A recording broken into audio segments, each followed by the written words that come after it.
Olá! Começa uma série de entrevistas para o governo do estado do Ceará. Hoje, nos estúdios da TV Capital, está o candidato do União Brasil, Capitão Wagner. Bem-vindo, candidato.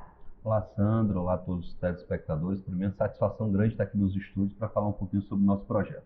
Bora lá. Capitão, quero começar logo com um ponto crucial, que sangra nosso estado há tanto tempo, que é a segurança. O senhor mostrou nas redes sociais que foi aos Estados Unidos e conversou com o ex-diretor do FBI, Jorge Pirro. O senhor vai trazê-lo para o nosso estado? Vai implantar um padrão FBI? Como vai ser isso? Olha só, Sandra, a gente visitou, na verdade, não só os Estados Unidos, mas a gente esteve também em Medellín, que era a cidade mais violenta do mundo, até bem pouco tempo atrás, e a gente identificou que Medellín, que tinha 300 homicídios para cada 100 mil habitantes, hoje tem apenas 15 homicídios para cada 100 mil habitantes, uma redução de 95%. Eu estive em São Paulo visitando diversas cidades que reduziram a violência, eu estive no Rio de Janeiro, eu estive com o ex-secretário de Segurança do Rio de Janeiro, Mariano Beltrame, então não foi somente com o Jorge Pirro que nós conversamos. E o que a gente quer trazer para o estado de Ceará, na verdade, é o padrão FBI. O padrão FBI de investigar, o padrão FBI de deslocar o seu policiamento, o padrão FBI de prender criminosos perigosos, assim como fez Jorge Pirro quando prendeu um ditador iraquiano, Saddam Hussein. Então a gente vai trazer essa forma de fazer polícia. Se a gente quer uma polícia de primeiro mundo, a gente tem que capacitar os nossos policiais para eles terem os treinamentos que tem um policial dos Estados Unidos. Tem que fornecer a esse policial o armamento compatível com o que o crime organizado utiliza nesse momento. E, acima de tudo, usar inteligência, estratégia, tecnologia e ter pulso firme. Não é o Jorge Pirro sozinho que vai resolver o problema da violência do Ceará. Se você lembrar, em 92, Tasso Gereissati, quando era governador do estado de Ceará, ele trouxe uma consultoria feita por William Brenton, que foi o gestor da segurança pública da cidade de Nova York, e que tirou Nova York do cenário de cidade mais violenta do mundo. Então, buscando soluções fora do país, dentro do Brasil e até mesmo aqui na região Nordeste, tem algumas soluções exitosas. A gente vai implantar no estado de Ceará, até porque eu vou pessoalmente cuidar da segurança pública, o maior escritório de inteligência policial já visto no Brasil, para se antecipar a ação dos criminosos. Quando a gente discute segurança pública, tem gente que diz, bandido bom é bandido morto. Quem fala isso está equivocado. Na verdade, quando há um confronto, pode morrer o bandido, mas pode morrer o policial e pode morrer um cidadão que nada tem a ver com aquilo. Na nossa opinião, o bandido bom é o que nem existe. A gente vai trabalhar para a polícia se antecipar a ação dos criminosos. A polícia mais eficiente não é a polícia que mais prende, é a polícia que mais evita o acontecimento do crime. Se você perguntar ao dono da farmácia que foi assaltado, se ele prefere que seja preso o assaltante ou que o assalto não tivesse acontecido, com certeza ele vai dizer que preferiria que o assalto não tivesse acontecido. É nessa perspectiva de trabalhar tanto para o interior como para a capital que a gente vai trazer de volta a paz que o cearense sempre se orgulhou em ter aqui no estado de Ceará. Infelizmente, nos últimos anos, nem as crianças têm sido poupadas.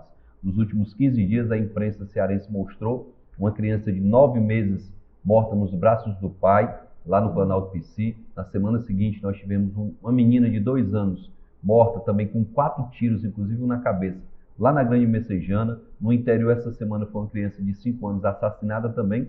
E nessa última semana, entraram numa casa na Messejana, mataram o pai, mataram a mãe e balearam a criança de 1 ano. Esse é o cenário que a gente encontra hoje no estado de Ceará e somente com um governador que priorize a pauta da segurança pública a gente vai resolver essa demanda. Outra coisa lamentável, candidato, são os nossos hospitais. Não só daqui de Fortaleza, como também do interior. Quais seus planos para melhorar esse quadro?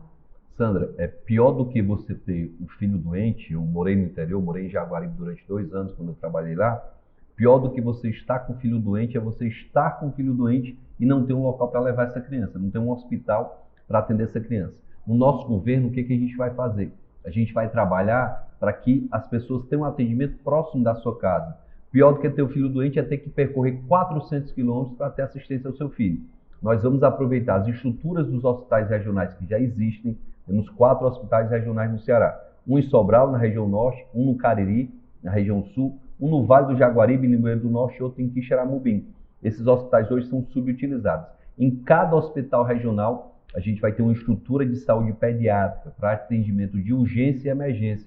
Você não vai precisar mais vir lá de Jati para ter o atendimento do seu filho aqui no Alberto Seib, que é o único hospital de saúde pediátrica que existe no estado de Ceará para internação ou para cirurgias. Um outro ponto que me preocupa muito é a questão da saúde mental. Sandra, nesse ano a imprensa já noticiou. No Ceará nós tivemos mais casos de morte por suicídio do que mortes por acidentes de moto, que já é um caso que lamentavelmente tira muitas vidas. No nosso governo a gente vai aproveitar também as estruturas dos hospitais regionais para ter atendimento de urgência e emergência para aquela pessoa que está no interior do estado e tem um surto e precisa se deslocar aqui para o Hospital de Saúde Mental em Messejana para ser atendido. A gente não pode depender única e exclusivamente de um hospital que está na capital. Temos municípios que ficam a 600, 700 quilômetros e é importante que a gente tenha a consciência de levar a saúde para o interior. O maior exemplo da importância que a gente dá para essa área é que enquanto o governo do estado gastou 3 milhões para parar a grama do Palácio, eu peguei 3 milhões no meu mandato de deputado federal, realizamos um mutirão de cirurgia de catarata em 5 municípios diferentes, Mombaça, Quixadá, Morada Nova, Ocariorós, e devolvemos a visão a 3 mil pessoas. Isso foi tão bem feito no ano passado que a gente repetiu esse ano, mais 3 mil pessoas foram beneficiadas. É assim que a gente quer fazer saúde pública. É muito importante construir novos hospitais, mas antes de construir esses hospitais, a gente tem que aproveitar as estruturas que já existem. Também quero fazer parceria com instituições filantrópicas. Você tem aqui a Santa Casa de Misericórdia em Fortaleza, o Hospital Batista, a Santa Casa lá em Morada Nova, a Santa Casa lá em Sobral, temos o Hospital do Coração em Barbalha, o Hospital do Câncer em Barbalha, todas instituições filantrópicas que precisam de apoio do Estado. Nós iremos aportar recursos para que essas instituições possam ampliar os seus atendimentos. Se você for hoje lá na Santa Casa de Misericórdia, aqui no centro de Fortaleza, você vai ver que tem uma ala ociosa que poderia estar sendo utilizada para cirurgia, para exames especializados, e é isso que a gente vai fazer no nosso governo. Aproveitar os espaços que já existem e, na sequência, ampliar com a construção de novas unidades. Capitão, já pegando esse gancho dos hospitais, vamos falar sobre as enfermeiras. Eu queria que o senhor explicasse melhor o que é que está acontecendo, né? Porque a gente está na votação do piso, mas o senhor sendo eleito governador, como é que vai ficar? Olha só, a gente viu uma batalha muito grande da enfermagem, das enfermeiras de nível superior, das técnicas de enfermagem, dos técnicos e dos enfermeiros, para conseguir a aprovação de um piso lá em Brasília. Eu me lembro que há pouco tempo atrás estava todo o Brasil saudando os profissionais de saúde e agradecendo pela dedicação nessa questão da pandemia, doando as suas vidas para salvar as vidas dos brasileiros. Na hora que você tem um reconhecimento de verdade e aprova no Congresso Nacional o piso da enfermagem, vem alguém e entra na justiça pedindo ao STF que barre esse pagamento. É uma medida insensível, uma medida que não valoriza a saúde de cada município, de cada estado, e eu me comprometi já com o setor da enfermagem, de no nosso governo aqui no estado de Ceará, nós garantimos o que já foi aprovado em lei. O STF suspendeu, mas nada impede que nós tenhamos uma lei estadual que garanta o piso aos técnicos e aos enfermeiros aqui no estado de Ceará, e é um compromisso nosso que, sem dúvida nenhuma, já vamos implementar a partir do próximo ano. Assim como é importante também, Sandra, lembrar que o governo do estado de Ceará, esse ano, já recebeu o dinheiro dos precatórios do Fundef e não pagou a parte que cabe aos professores. Utilizou os seus 40% para investimento, mas os 60% que são dos professores ainda não foi entregue. No nosso governo, caso não seja entregue esse ano, já no mês de janeiro a gente vai devolver a vocês um direito que é dos professores de receber esses precatórios. É muito importante que a gente possa garantir a segurança jurídica das decisões que são tomadas. O precatório foi aprovado em Brasília, o Congresso Nacional, inclusive eu votei a favor, e agora o governo do estado entra na justiça e pede ao STF para assegurar o recurso, que é um direito dos professores.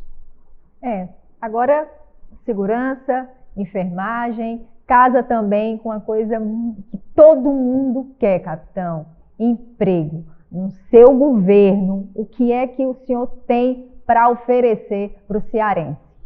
Olha só, Sandra, um dos principais problemas do estado de Ceará não é a falta de capacitação. O cearense é extremamente inteligente, é capacitado. Todo concurso que tem, Brasil afora, o primeiro colocado é um cearense. Eu tive até a alegria de fazer um concurso da Polícia Rodoviária Federal e ser também aprovado em primeiro lugar. Então, o cearense, por natureza, tem a vocação para estudar. O que está faltando? Uma oportunidade para ele se capacitar. Eu sou um exemplo. Eu entrei com 15 anos na Escola Técnica Federal do Ceará. O que aconteceu comigo? Quando eu estava lá na Escola Técnica, antes de eu terminar meu curso de eletrotécnica, eu já estava trabalhando com carteira assinada na Teixo Bezerra de Menezes. Isso é uma demonstração de que, se nós oferecermos oportunidade para os nossos jovens, a gente vai ter uma realidade social completamente diferente. Estive na antiga Escola Técnica, que hoje é o Instituto Federal de Tecnologia do Ceará, e o reitor, o professor Vaulis, se comprometeu comigo. Capitão, vamos usar a estrutura dos 34 campos do IFCE, somada a 122 escolas profissionalizantes espalhadas pelo Estado, para que a gente possa capacitar os nossos jovens na área tecnológica. A gente vai ofertar, por ano ao mercado, 50 mil empregos para a área de tecnologia. É importante lembrar também que nós vivemos num estado eminentemente turístico. A gente tem que investir na nossa cultura, a gente tem que investir nos nossos eventos. As verbas de publicidade, inclusive, Sandra, devem ser utilizadas para enaltecer o artista cearense, para enaltecer a beleza natural do estado de Ceará, para a realização de eventos. Então, a gente vai impulsionar o turismo do estado de Ceará, utilizando, inclusive, as verbas de publicidade. A gente tem 600 quilômetros de mar. A indústria pesqueira hoje gera 100 mil empregos no estado de Ceará. Eu estive na FIEC, o presidente da FIEC, a diretoria, me passaram. Capitão, há possibilidade de nós triplicarmos essas vagas de emprego, de 100 mil para 300 mil empregos na área da pesca. Para isso, nós precisamos de uma parceria com o Sistema S, para capacitar esses jovens, com o UFC, com o próprio IFCE, né, e com outras instituições que têm condições de preparar esses jovens para o mercado de trabalho. Não é que não existe emprego, o que está faltando é capacitação para os nossos jovens, para as pessoas que querem ter uma oportunidade. Cito as pessoas com deficiência. Existe uma legislação federal que garante uma cota de um percentual do número de empregados em empresas que têm uma determinada quantidade de funcionários. Infelizmente, muitos empresários não contratam pessoas com deficiência porque têm dificuldade de encontrar pessoas capacitadas para aquela atividade específica. No nosso governo também vamos garantir a capacitação das pessoas com deficiência para que nós tenhamos inclusão integral, não somente a inclusão de faz de conta, de uma calçada ou coisa parecida. A gente precisa garantir às pessoas com deficiência que elas vão ser tratadas como qualquer outro cearense, e é esse o nosso projeto. Duas coisas, vai ser duas perguntas em uma só. O senhor falou da segurança, da saúde, do emprego, e para o emprego precisamos do transporte, né? Quero saber duas coisas, capitão. O ônibus, que eu sempre estou olhando suas redes sociais, e o senhor declarou que passagens de município para município não vai haver mais. E já complementando, quero saber do IPVA para motocicletas. Sandra, a gente adotou essas duas medidas como forma de estimular o trabalhador. Olha só, muito trabalhador hoje, em vez de utilizar o ônibus, utiliza a motocicleta como ferramenta de trabalho. Isso, inclusive, no interior, não é só na capital, não. Hoje, o agricultor, ele utiliza a motocicleta para tanger o gado. Ele utiliza a motocicleta para levar um produto na garupa para a feira, para vender no dia de feira. Então, a moto, que era antigamente um equipamento de transporte, se transformou em uma ferramenta de trabalho. 1 milhão de cearenses serão beneficiados com essa medida, com esse projeto que nós vamos implementar já a partir do próximo ano. Já foi aprovada uma resolução no Senado, isso é fato, mas nenhum governo adotou a medida que nós vamos adotar. Isenção do pagamento de IPVA para as motocicletas até 170 cilindradas. A gente vai beneficiar o motociclista do interior e também o motociclista da capital. Todos serão beneficiados a partir dessa medida que a gente vai adotar. Segundo ponto, o prefeito de Eusébio foi o primeiro prefeito do estado de Ceará a garantir a passagem dentro do município gratuita. O prefeito Roberto Pessoa, lá em Maracanã, adotou a mesma medida. E hoje nós vivemos um problema muito grande na região metropolitana. Quem mora em Maranguape e trabalha em Fortaleza, paga uma passagem absurdamente cara, no valor de R$ 8. É um preço excessivo. Imagine quem ganha um salário mínimo ter que ir e voltar de Maranguape para Fortaleza. A metade do salário vai ser consumida só com transporte. Então, é também medida do nosso governo garantir a isenção do pagamento da passagem intermunicipal. A gente não pode ser populista e estar prometendo que a gente não pode fazer. Tem candidato aí, por exemplo, dizendo que vai dar passagem gratuita para todo mundo. Dentro do município, só quem pode garantir isso é a prefeitura, como foi feito no Eusébio, como foi feito também em Maracanaú. De Maracanaú para Fortaleza, de Fortaleza para Maranguape, de Fortaleza para Caucaia, o governo do estado pode bancar essa passagem. Vai ser uma medida também para estimular as pessoas que estão procurando emprego, para estimular aquele trabalhador que ganha um pequeno salário e parte do salário é consumido já com transporte, e para estimular também as empresas a gerar novas oportunidades e mais emprego para quem quer trabalhar. Tudo que nós pudermos fazer para incentivar a economia do estado, a geração de novos empregos, a geração de novas oportunidades, a gente vai fazer. Seja no campo, quando a gente vai oferecer através da EMATES assistência técnica para os produtores agrícolas, para os produtores de leite, para aquelas pessoas que hoje têm pequenas produções e precisam, por exemplo, de uma linha de crédito para aumentar essa produção. Vamos, através do BNB e de outros bancos públicos, garantir o acesso ao agricultor, ao pecuarista, de uma linha de crédito para aumentar a sua produção na agricultura, para aumentar a sua produção na pecuária, ou até para aumentar algo que no Ceará já é muito grande. O Ceará é o maior produtor de camarão do Brasil, mas metade dos produtores estão na ilegalidade. Qual o problema deles estarem na ilegalidade? Além de não pagarem tributos ao Estado, esse é o menor problema, eles não têm acesso a políticas públicas. Se de repente o governo federal quer garantir para o produtor de camarão uma vantagem, ele não vai ter direito porque ele está na ilegalidade. Se o governo do Estado quiser oferecer uma vantagem ao produtor de camarão, ele não vai poder receber porque está na ilegalidade. Na hora que ele se legaliza, ele vai ter acesso tanto a essas políticas públicas, como também acesso a uma linha de crédito no BNB, no Banco do Brasil ou em qualquer outro banco público. Nosso desejo é garantir às pessoas que querem abrir o próprio negócio uma condição inicial. Eu estava em Quixeré nesse final de semana, conversando com 4 jovens, e a gente falando de emprego e renda, falando de emprego na área de tecnologia, um dos jovens disse: capitão, e se eu quiser abrir meu próprio negócio, como é que eu vou fazer? Eu não tenho dinheiro para financiar, por exemplo, a compra de um computador. Eu queria trabalhar na edição de vídeos, ir ali no comércio e fazer uma propaganda para aquele comerciante receber um valor todo mês. Como é que eu posso ter uma viabilidade para isso? A gente vai oferecer uma linha de crédito para quem quer abrir o próprio negócio. A gente tem que dar oportunidade para essa juventude para evitar que eles sejam cooptados pelo crime organizado. Esse é o nosso desejo e podem ter certeza que vai ser a nossa prioridade a partir do primeiro dia de governo. Nosso povo é encantador, é simpático, é bem-humorado, adoramos receber. Vejo que Fortaleza, ou melhor, Ceará, tem um potencial gigante para o turismo que não é bem aproveitado. A Terra do Sol, que também é a Terra do Vento, está entre as primeiras, mais ou menos, 5 primeiros destinos mais procurados. Capitão, podemos melhorar? Olha, a gente pode não só tornar Fortaleza o destino mais procurado do Brasil, mas tornar o estado do Ceará. Quem anda pelos 600 quilômetros de praia no estado do Ceará, quem conhece a Serra da Ibiapaba, quem conhece a cultura do Cariri, fica encantado.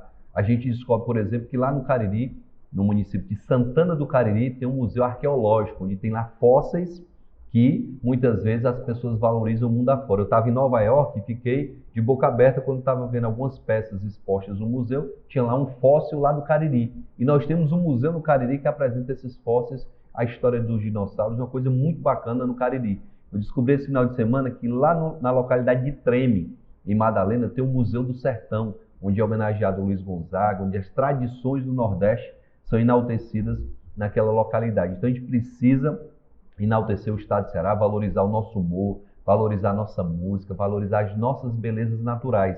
Uma outra forma de fomentar o turismo é através do turismo esportivo. Hoje a gente tem no nosso litoral, especialmente no litoral que vai até Camusim, muitos praticantes de windsurf e de kitesurf. Mas a gente tem algumas ilhas, no Cumbuco, ali no Icaraí de Amontada e lá em Cruz. A gente precisa expandir essa atividade para todo o litoral. Assim a gente vai gerar muito mais emprego na área do turismo. Você foi cirúrgica quando você disse que o cearense, por natureza, é acolhedor. O cearense se sente bem ao receber as pessoas, o cearense gosta de receber os turistas.